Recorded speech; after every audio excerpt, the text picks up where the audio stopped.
დამოუკიდებელი საქართველოს ისტორიაში პირველ შემთხვევაში როცა ციხეში პოლიტიკური მოტივით ზის ორი ცნობილი მწერალი. დაუშვათ ზვიად რატიანზე პოეტი არის, მაგრამ მეორე ვინ არის ცნობილი მწერალი ვინ ზის?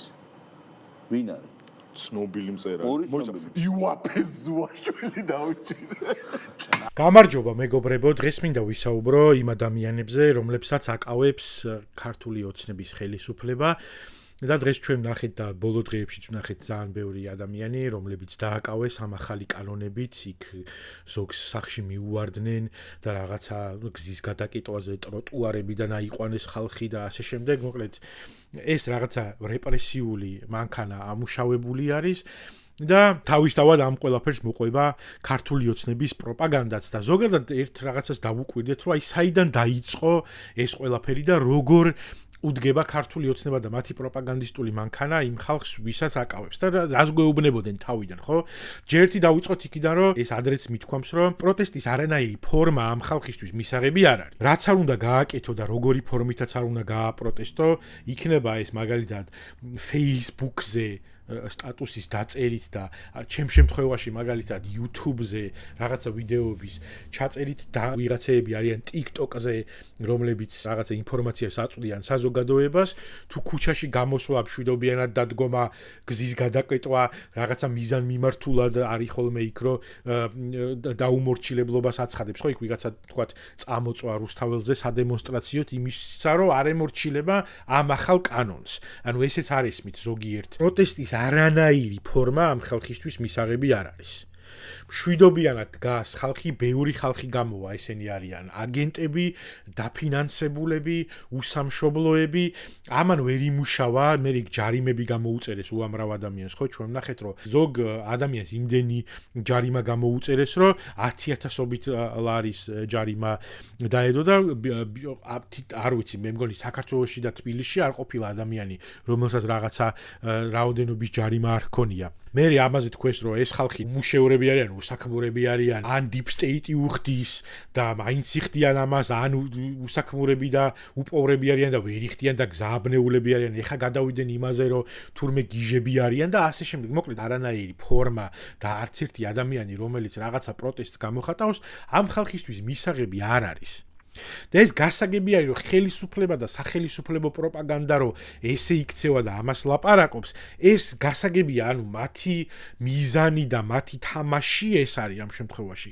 მაგრამ აი ხალხი ისენი, რომლებიც თქვათ რაღაც მომენტში ხელისუფლებას უჭერთ, მაგრამ რაღაცეები არ მოგწონთ, ეხა ამ თქვათ არის ის ხალხი, რომელიც შუაში სტობს, ჯერ კიდევ რაღაცნაირად ახერხებს ამ ყველაფერს. იმ ხალხს რაღაცნაირად ხო უნდა გაგიჩნდეთ შეკითხვა, რომ ვისზეც ლაპარაკობენ ესენი და ვისზეც ამბობენ იმას, რომ ან გიჟები არიან, ან უსამშობლოები არიან, ან ვიღაცა ფულს უხდის და აგენტები არიან, საგიჟეთში გასაშვებიან პირდაპირ ესე გიჟებს ეძახიან ამ ხალხს და ასე შემდეგ. მოკლედ ვერ უშვებენ იმას, რომ შეიძლება ვიღაცის წაქეზებით კი არ გამოვიდა გარეთ, არამედ იმიტომ რომ აწუხებს რაღაცა უსამართლობა, ხო? და მე უბრალოდ გირჩევდით იმ ადამიანებს, რომლებიც რაღაცნაირად ამ სახელისუფლებო პროპაგანდას ხართ აყოლილები, ან იმაზე ფიქრობთ, რომ არიქა ეხა რა არის ეს და რით ვეღარ დაამთავროს რაღაცა.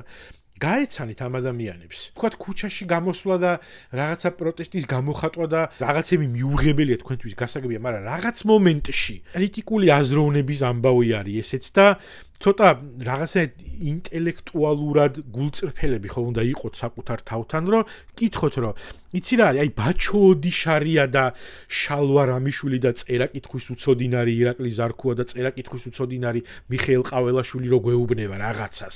მაგათი რო გუჯერა აპრიორი. იქნება რაღაცა სხვა ხდება, იქნება ვიღაცა სხვა ხალხია აქ შეკრებილი და ვიღაცა სხვა ხალხს იჭერენ. ეს შეკითხვა ხო შეიძლება გაგიჩნდეს და დაინტერესდე ვინ არის ეს ხალხი მართლაც და რა უნდათ და რას აშავებენ და რატო აშავებენ თუ აშავებენ. და ეხა დღეს მაგალითად დააკავეს ზვიად კვარაცხელია, რომელიც არის გამომცემლობა ინტელექტის დირექტორი და მთავარი რედაქტორი, თავადვე მწერალი არის და ეს არის ადამიანი, რომელიც უამრავ წიგნს გამოსცემს, როგორც ქართულ ლიტერატურას, ასევე ნათარგმნ ლიტერატურას და ამითი ძალიან დიდ საქმეს აკეთებს ქართველი ხალხისთვის, რომ წიგნი არსებობს ქვეყანაში სხვა გამომცემლებებით რა თქმა უნდა, მაგრამ ეს არის ადამიანი, რომელზეც გეუბნებიან, რომ ეს არის მოღალატე, უსამშობლო, მოსყიდული, გიჟი, ვიღაცის მიერ წაქეზებული და სინამდვილეში ეს არის ადამიანი, რომელიც თავისი საქმის პროფესიონალია, რომელიც ასრულებს საქვეყნო საქმეს იმითი, რომ გამოსცემს წიგნებს და ზრუნავს იმაზე, რომ ქვეყანაში რაღაცა განათლების რაღაცა წერტილი მაინც არსებობდეს იმითი, რომ ვიღაცა წიგნს წაიკითხავს. და აი ხა გაჩვენებთ კლიპს, ეს დიალოგი სამთავრობო პროპაგანდის არხზე ზვიადის დაკავებამდე იყო და მოусმინოთ ერთი აი რას ამბობენ სამთავრობო პროპაგანდისტები. დამოუკიდებელი საქართველოს ისტორიაში პირველ შემთხვევაში, როცა ციხეში პოლიტიკური მოტივით ზის ორი ცნობილი მწერალი. დაუშვათ ზვიად რატიანზე პოეტი არის, მაგრამ მეორე ვინ არის ცნობილი მწერალი ვინ ზის? ვინ არის? ცნობილი მწერალი. ორი მოიცა ცნობილი. იუაფე ზუაშვილი დაუჭირე. არა, ივანე ზუაშვილი რომ დაგვეჭირა ხალხი გადაგხვდება. კარგი, ერთი ცნობილი მხატვარი, ვინ ზის? ცნობილი ივაფეზუაშვილი ჯერჯერობით არ დაუჭერიათ და იმედი მაქვს რომ არ დაიჭერენ ივას, თუმცა ესენი ისეთი ტემპებით მიდიან რომ მართლა ყველას დაიჭერენ. ესენი კითხულობდნენ დავით ზურაბიშვილის სტატუსს და ორი მწერალი რომელზეც საუბარი არის, ერთი იყო ზვიად რატიანი და მეორე ბექა ქურხული, რომელიც ასევე გამომცემლობა ინტელექტის მიერ გამოცემული მწერალი არის, რომელიც წერს საქართველოზე და ყვება ქართულ ამბებს სამაჩაბლოზე, აფხაზეთზე და ქართველი ხალხის ამბებს ყვება და უყვება როგორც ქართულ მკითხველს, ასევე უცხოელ მკითხველს და მომავალ თაობებს უნახავს იმ ემოციებს და იმ ისტორიას, რომელიც ამ ქვეყანაში არსებობდა. აი ეს ადამიანი იყო დაკავებული. მე ზვიად კვარაცხელიაც დააკავეს გამომცემლობა ინტელექტის მთავარი რედაქტორი და გამომცემელი. და აი ხა რაც მინდა ვთქვა, აი ეს გაუფასურება და აი ეს დამოკიდებულება, რომ როგორ ხა ივაფე ზუაშვილი დავაკავეთ, აი ამას რო ამბობს ბაჩო ოდიშარია ადამიანი, რომელიც აბსოლუტურად არაფერს არ წარმოადგენს და არაფერი თავის ცხოვრებაში არ გაუკეთებია გარდა იმისა, რომ რაღაცა კინობლოგი ჰქონდა და იქაც აღმოაჩინეს მერე, რომ რუსული ბლოგებიდან იპარავდა ვიღაცეების რევიუებს, ანუ ტიპს ისიც ეზარებოდა, რომ ფილმს რო უყურებდა, დამჯდარი იყო და თავისი აზრები დაეწერა რუსული ბლოგებიდან იპარავდა რაღაცა სტატიებს და იმას აქვეყნებდა. ეს ადამიანი მერე იქცა სამთავრობო პროპაგანდისტად და მერე დაუფასეს და რაღაც არ ვიცი შეიძლება კინომცოდნის დიპლომი აქვს აღებული და დაუფასეს და დასვეს კინოცენტრის დირექტორის მოადგილედ თუ რაღაც არც კი ვიცი რა თანამდებობა აქვს. და ეს ადამიანი აი ესეთ დამოკიდებულება აქვს, რომ როგორი ივაფეზუაშვილი დაუჭერთ. ივაფეზუაშვილი ვინც არის ივაფეზუაშვილი შეიძლება ყველაზე მარტივად და ფართოდ იცოდეთ სერიალი იყო ესეთი GDS-ე ტიფლისი, იმისი რეჟისორი და მთავარი სცენარისტი იყო და დღესდღეობით ივა არ შემეშინდება ამის თქმა, ჩემი ძმაკაცი არის და ვმარიაჟობ და მე ამაყება ხოლმე იმისი თქმა, რომ ივა ჩემი ძმაკაცი არის, იმდენად მაგარი ადამიანი, ჯერ ერთი პიროვნულად არის საოცარი ადამიანი, უკეთილესი ადამიანი, უპოზიტიურესი ადამიანი, აი ურთიერთობა რო გიხარია, ისეთი აი ყველაზე რო კარგი გავლენა აქვს თავის წრეზე და დაჯდომა რო გაგიხარდება მაგ ადამიანთან და საუბარი რო გაგიხარდება და ქართველი ადამიანის სახეხატება თუ ვინმე შეიძლება იყოს ჩვენ თაობაში ივასნაირი ადამიანები არიან ეგეთი ადამიანები და როგორც მწერალი არის რამდენიმე რომანის ავტორი არის ეხა ბოლო მისი რომანი გამოვიდა ედელვაისები ძალიან ეჭვი მეპარება რომ რომელიმე მათგანს წაკითხული ჰქონდეს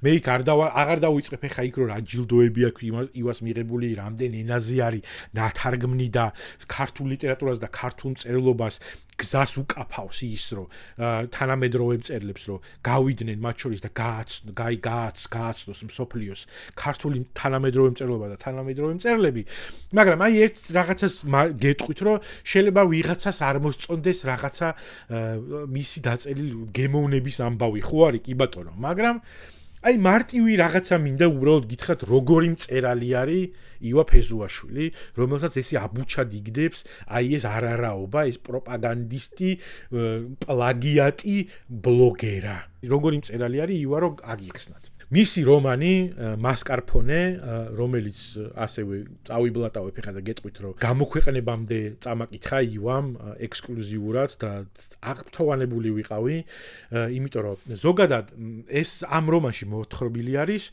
90-იანი წლების საქართველოში ერთ-ერთი თინეიჯერის ამბავი არის, როგორ იზრდებოდა იმ ყველაფერში და იქ რაღაცა უბნის და თავისი ძმაბიჭების ამბავი არის, მაგრამ ეხლა თავარი თემა რა არის, რომ ლიტერატურა და მწერლობა არ არის მარტო ამბის გადმოცემა და რაღაცა სიუჟეტის აგება და რაღაცა ამბავის გადმოცემა მხოლოდ.